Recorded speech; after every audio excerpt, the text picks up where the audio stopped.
Bonjour, aujourd'hui nous allons vous parler des formes indéterminées et de la règle de L'Hospital. Les formes indéterminées sont les formes 0 sur 0, infini divisé par infini, 0 fois infini, infini moins infini, 0 à la 0, infini à la 0 et 1 à l'infini.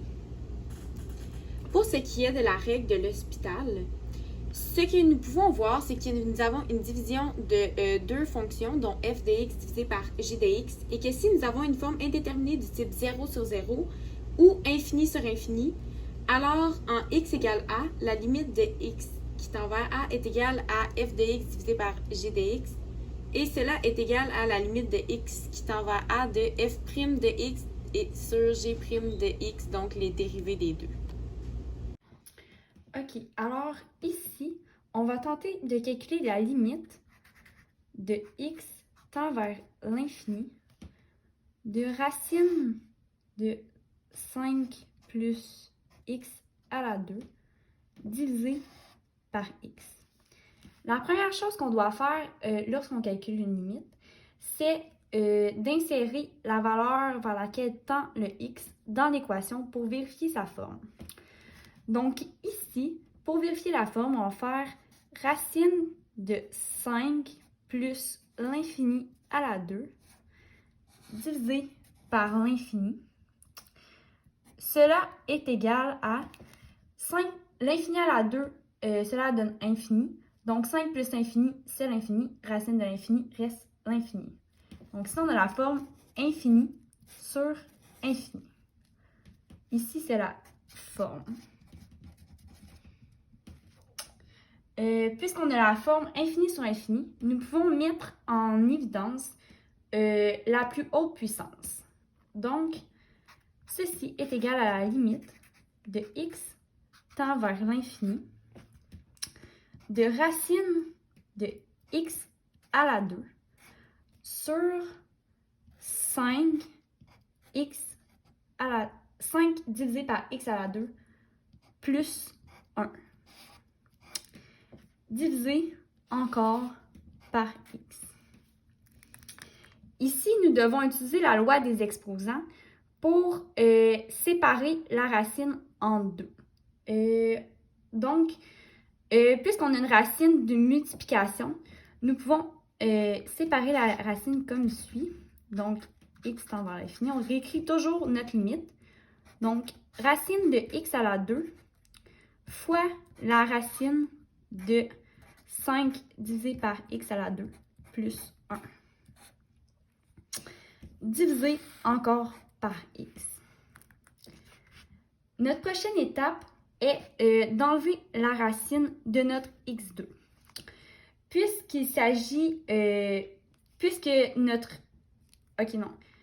La limite de x tend vers l'infini.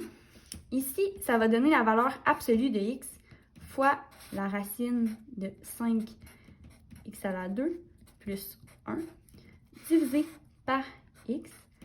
Puisqu'on fait la racine d'un nombre, la valeur peut être tout le temps positive ou négative.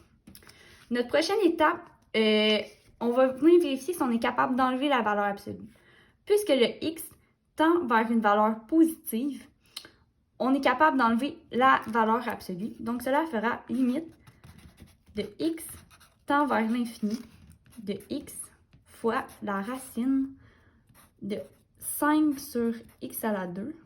Ici, j'avais oublié ma parenthèse. Plus 1. OK, divisé par x. Ici, on aurait dû mettre une deuxième parenthèse. Donc, puisque nous avons un x en haut puis un x en bas, on est capable de les supprimer les deux. Ici, on va venir calculer la limite de x tend vers l'infini. Puisqu'on a supprimé nos deux x en haut et en bas, la limite de x tend vers l'infini ne donne plus une forme infini sur infini. Donc, on va être capable de la calculer. 5 sur x à la 2 plus 1. On va rentrer l'infini dans notre formule, ce qui va donner la racine de 0 plus 1, car 5 divisé par l'infini à la 2 donne 0. Ce qui est égal à 1, car la racine de 1 donne bien évidemment 1. OK. Donc, pour ce numéro, nous allons essayer d'évaluer la limite lorsque x tend vers pi qui vient vers la droite, de sin de x sur racine de x moins pi. Ici, on commence toujours par déterminer la forme en remplaçant le x par la valeur vers laquelle celui-ci tend. Donc, si on regarde pour la forme, sin de pi divisé par racine de pi moins pi. Si on regarde dans notre aide-mémoire, nous pouvons voir que sin de pi est égal à 0. Et ici, nous avons pi moins pi qui donne 0, donc la racine de 0 est toujours 0. Nous avons une forme 0 sur 0. Si nous revenons plus haut ici, nous voyons que nous avons une division de polynômes. Et puisque c'est une forme 0 sur 0, nous pouvons utiliser la règle de l'hospital. Donc, la limite lorsque x tend vers pi de sin de x sur racine de x moins pi, c'est égal, par la règle de l'hospital, à la dérivée du numérateur et la dérivée du dénominateur sur la dérivée du dénominateur. Donc, la limite lorsque x tend vers pi, c'est la même chose que la dérivée de sin de x, donc cos de x, fois la dérivée de x ici, donc ça reste 1, sur la dérivée de racine de x moins pi. Ici, c'est la même chose que x moins pi à la 1/2. Donc, nous amenons l'exposant en avant, fois x moins pi, et nous font 1/2 moins 1, ce qui revient à faire à la moins 1/2 ici. Ça, ici, nous allons faire un petit travail de notation, puisque plus bas, nous avons un exposant négatif.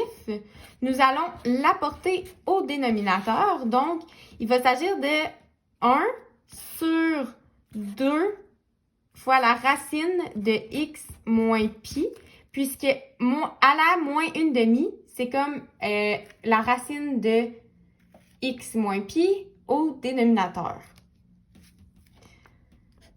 Ici, nous avons une division. Faire la division d'un nombre, c'est la même chose que faire une multiplication par l'inverse. Donc, nous allons pouvoir venir l'écrire ici comme une multiplication. Ça va être la même chose que cos de x fois ici, à la place d'être 1 sur 2 racine de x moins pi, ça va être 2 sur racine de x moins pi sur 1. Donc, 2 racine de x moins pi. Ensuite, nous allons pouvoir venir remplacer notre x par pi et voir ce que cela donne. Donc, si nous faisons le cos de pi fois 2 fois la racine de pi moins pi, nous voyons ici que cos de pi égale 1 et ici, pi moins pi égale 0, donc 2 fois racine de 0 égale 0. Donc, la réponse de cette limite est 0. OK. Alors ici, voici une autre limite qu'on doit résoudre. La première étape est toujours de remplacer notre x par vers quoi il tend. Donc, 0 à la 2, ça donne 0 et e sur 1 à la 0 donne l'infini. Donc, si on a une forme 0 fois l'infini. Puisque celle-ci est une forme indéterminée, nous allons devoir utiliser la règle de l'hospital. Par contre, pour être capable d'utiliser la règle de l'hospital, nous devons avoir une fraction. Donc, nous allons amener notre x2 au dénominateur. Donc, la limite de x tend vers 0 plus de e à la 1 sur x sur 1 sur x2. Ici, on a amené notre x2 au dénominateur. Et on rentre encore notre x dedans notre limite. Donc, si e à la 1 sur 0 donne l'infini, et 1 sur 0 à la 2 donne aussi l'infini. Donc, si on a une forme infini sur infini. Puisque nous avons deux fonctions, une au numérateur et une au dénominateur, puis qu'il s'agit d'une forme infinie sur infinie, nous allons pouvoir utiliser la règle de l'hospital. Donc, si limite de x tend vers 0 plus, on va utiliser la règle de l'hospital. La règle de l'hospital, c'est faire la dérivée de la fonction au numérateur divisée par la dérivée de la fonction au dénominateur. Donc, la dérivée de e à la 1 sur x est égale à e à la 1 sur x fois moins 1 sur x à la 2, puisqu'on a fait après la dérivée de 1 sur x qui donne moins 1 sur x à la 2. Divisé par la dérivée de 1 sur x à la 2, on amène notre exposant en avant, ce qui donne moins 2 sur x à la 3. Moins 2 puisque nous sommes au dénominateur. Ici, on va recalculer la limite de x tend vers 0 plus. Et ici, on est capable de venir supprimer des x ensemble. Il va donc nous rester 1 sur e à la 1 sur x divisé par 2 sur x, puisqu'on a enlevé x2, x2, puis moins 1, moins 1. Donc, c'est pour ça qu'il reste seulement 2 sur x en bas. Et puis, le moins 1 sur x2 est complètement enlevé. On recalcule notre forme. On rentre le 0, donc e à la 1 sur 0 donne l'infini, divisé par 2 sur 0 donne aussi l'infini. Donc, si notre forme est encore infinie sur infini. Puisqu'on a une forme infinie sur infini et qu'il s'agit d'une division de deux fonctions, on a encore le droit d'utiliser la règle de l'hospital. Limite de tend vers 0 plus. On fait la dérivée de la fonction en haut divisée par la dérivée de la fonction en bas. La dérivée de e à la 1 sur x, c'est la même que celle-ci. Donc, on réécrit exactement la même chose.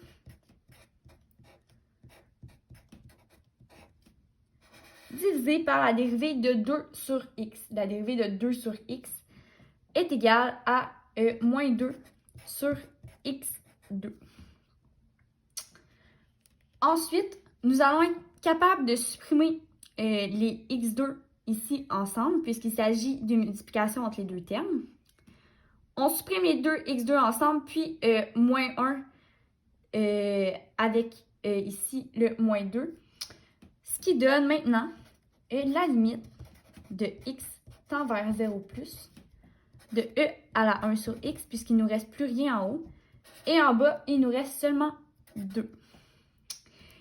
Ici, on va être capable de calculer la limite. On rentre le 0 dedans, donc e à la 1 sur 0 donne l'infini divisé par 2. Donc l'infini divisé par 2 reste l'infini. La réponse de notre limite est donc l'infini. Donc ici, nous allons calculer la limite lorsque x tend vers 0 de x exposant tangente de x. Premièrement, nous devons déterminer la forme de cette limite. Pour ce faire, nous remplaçons le x dans notre équation par la valeur vers laquelle elle tend. Donc ici, nous avons x, donc 0, exposant tangente de x. Dans notre mémoire, nous pouvons voir que tangente de x est égale à 0. Donc nous avons une forme 0 à la 0. Si y est égal à x à la tangente de x, nous pouvons rajouter un ln de chaque côté et l'équation demeurera valide. Donc, nous avons ln de y est égal à ln de x à la tangente de x. Et comme vous l'avez probablement vu dans vos cours, dans les propriétés des exposants, des logarithmes, lorsque nous avons un ln de x à la quelque chose, nous pouvons envoyer l'exposant devant. Donc, on se retrouve avec ln de y est égal à tangente de x fois le ln de x. Donc, la limite lorsque x tend vers 0 de ln de y est égale à la limite lorsque x tend vers 0 de tangente de x fois logarithme de x, comme ceci. Ici, nous pouvons réévaluer la forme de cette limite. Donc, tangente de x, nous avons dit que si nous remplaçons le x par 0, ça donne 0. Et limite de, log de x, si nous remplaçons le x par 0, ça donne moins l'infini. Nous pouvons venir ici modifier cette multiplication afin d'avoir une division. Vous avez probablement déjà vu que tangente de x, c'est la même chose que 1 sur cotangente de x. Donc, nous allons venir remplacer cela ici dans la limite afin d'avoir une division. Puisque ln de x fois 1 sur cotangente de x, c'est la même chose que ln de x sur cotangente de x. Si nous réévaluons la forme encore une fois, nous voyons ici que nous avons une forme moins l'infini sur infini. Nous allons pouvoir utiliser la règle de l'hospital afin d'y remédier. Donc, cela consiste à faire la dérivée d'en haut et la dérivée en bas. Donc, nous avons la limite lorsque x tend vers 0 de la dérivée de ln de x qui se trouve à être 1 sur x sur la dérivée de cotangente de x qui se trouve à être moins coséquente carrée de x. Donc, ceci est égal à la limite lorsque x tend vers 0 de 1 sur x divisé par, ici, la coséquente de x, c'est la même chose que 1 sur sin de x. Donc, moins coséquente à la 2 de x, c'est la même chose que moins 1 sur sin carré de x. Ici, nous pouvons retravailler la notation en faisant la limite lorsque x tend vers 0 de 1 sur x multiplié par l'inverse de ceci, donc sin carré de x négativement sur 1. Ce qui revient à la limite lorsque x tend vers 0 de moins sin carré de x sur x. Si nous réévaluons cette limite pour trouver la forme, nous nous rendons compte que nous avons toujours une forme 0 sur 0. Nous pouvons réutiliser une deuxième fois la règle de l'hospital pour y remédier. Donc, la limite lorsque x tend vers 0 se trouve à être, ici, lorsque nous faisons cette limite, ça donne moins 2 sin x cos de x, lorsque nous faisons la dérivée en haut, sur 1, puisque la dérivée de x est égale à 1. En remplaçant le 0 dans cette équation, nous trouvons que moins 2 fois le sin de 0 qui donne 0 fois le cos de 0 qui donne 1 sur 1. Ce qui est égal à 0, bien sûr. Si nous revenons un petit peu plus haut, nous voyons que le 0 est égal à la limite lorsque x tend vers 0 plus de ln de y. Donc, la limite lorsque x tend vers 0 de, si nous regardons, le y est égal à x tangente de x, donc du ln de x tangente de x, tout cela est égal à 0. Enlever le ln de ce côté du égal et avoir la limite de x, la limite lorsque x tend vers 0 de x tangente de x, nous devons, en fait, pour effacer ce ln, nous devons mettre e à la ln de x tangente de x est égal à e exposant 0. Et e exposant 0 est égal à 1.